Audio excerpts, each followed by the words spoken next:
I'm Alan Spears with Occupy Democrats, and in some incredible breaking news, Representative Jasmine Crockett completely turned the tables on MAGA Republicans in today's House Oversight Committee hearing. Take a look. So much.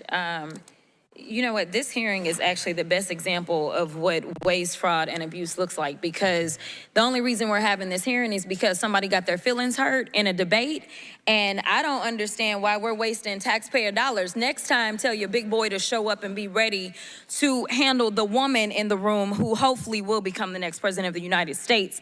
Nevertheless, while we do have two amazing authors from Project 2025, which it seems like everybody got the memo, like, yes, I'm going to double down and say it's my thing, but I'm going to make sure I also say that it ain't our homeboys thing, because we know that it doesn't poll very well with the American people, because the American people are woke enough to recognize that there is nothing good in it for them. So with that being said, Ms. Perryman, I'm just curious, and this is yes or no. Is Trump's name ever mentioned in Project 2025? Yes or no? Just yes or no. I got you. I got you. Okay. 5 times. I haven't counted. Oh, okay. Well, if I told you that his name is mentioned approximately 312 times, would you have any reason to dispute that? I don't have any reason. Okay, thank you very much. So it's interesting that we want to try to pretend. We're not going to pretend in here. We're going to work with facts and not fiction. So I also want to talk about inflation really quickly with you, Ms. Perryman, because we've talked about it a lot. I'm just curious to know, is the inflation that we just struggled through, was that global or was that limited to the United States? Global. Global. Seemingly, it was attached to this thing called the global pandemic. Is that correct? That is my understanding. Oh, okay. So it wasn't just the United States. No. Okay, so it wasn't just a matter of the Biden-Harris administration and the United States is struggling, right? I think the United States actually fared better than the rest of the world. Oh, yeah. In fact, we are, correct? I think so, yeah. All right, but inflation still hurts, and so that's why we have a candidate that has an actual plan instead of concepts of a plan. Or as I like to say, Trump only has offered concepts of constitutionality mixed with coordinations of a coup. But nevertheless, we're going to move on. I want to talk about the internet really quickly, because we wanted to talk about the internet. Actually, let me talk about the border real fast, and then we can talk about Texas in this way. I'd ask for unanimous consent to admit this article from The Hill that says Trump says, blame it on me if border bill fails. Without objection, so ordered. Thank you so much. Now I'm going to move on to the internet. And I'm actually going to talk about Texas, because I believe that the testimony has been somewhere around the fact that no money has actually been disputed as it relates to rural broadband. I'd also ask for unanimous consent to admit this article from the USDA.gov. USDA officials attend groundbreaking to expand high-speed internet access in rural Texas, dated March 7th, 2024, Italy, Texas. Without objection, so ordered. Thank you so much. With respect, that was not the testimony. Oh, I thought you said no dollars had been spent. The largest single program. My question is, did you not say? $42 billion. Okay. 0 houses have been connected. There are other federal programs, including Trump-era ones, that right now are turning dirt and connecting. Okay, so just to be clear, because I don't want the American people to be confused, because I was confused, because it almost seemed as if, considering the fact the name of this hearing is the failed policies, as if nothing had been done. But to clarify for those that are watching, you aren't saying that no dollars have been spent as it relates to rural broadband dollars under the Infrastructure Act, correct?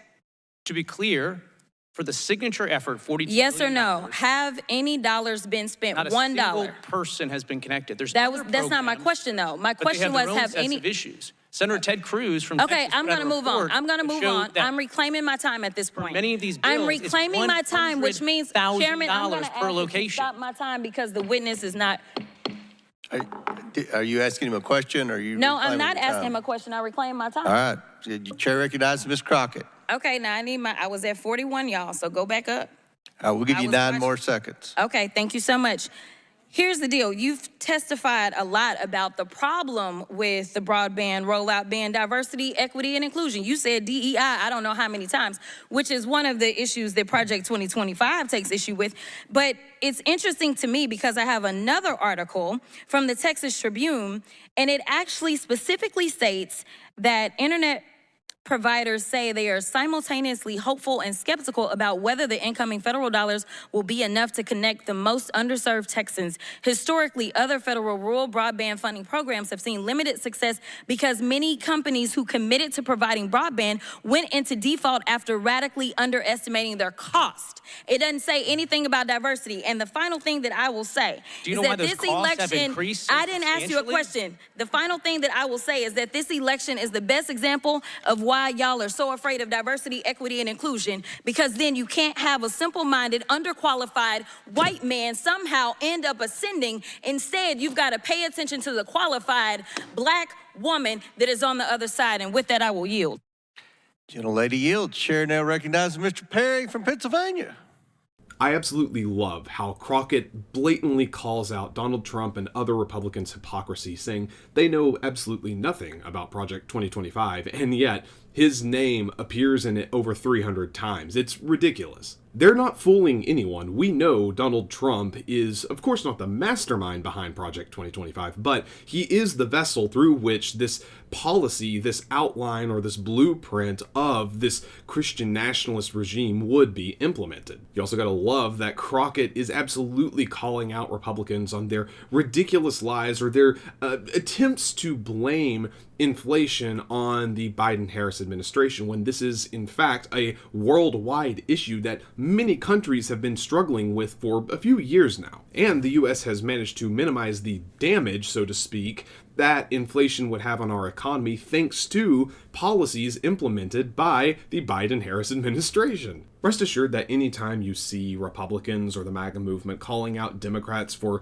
usually wildly false reasons, such as not having any meaningful policies or legislations, it's nonsense. It's just them trying to muddy the waters because they themselves have nothing really of substance to run on or any real track record of success. Quite frankly, the largest accomplishment Republicans have had within the past decade is overturning Roe v. Wade, and yeah, that's not exactly a good thing. So a massive shout out and kudos to Crockett for calling out MAGA and these other Republicans on their lies and attempts to obscure the truth. The truth is, Americans are quickly realizing that Harris is the candidate for a better and brighter tomorrow, and that we are not going back.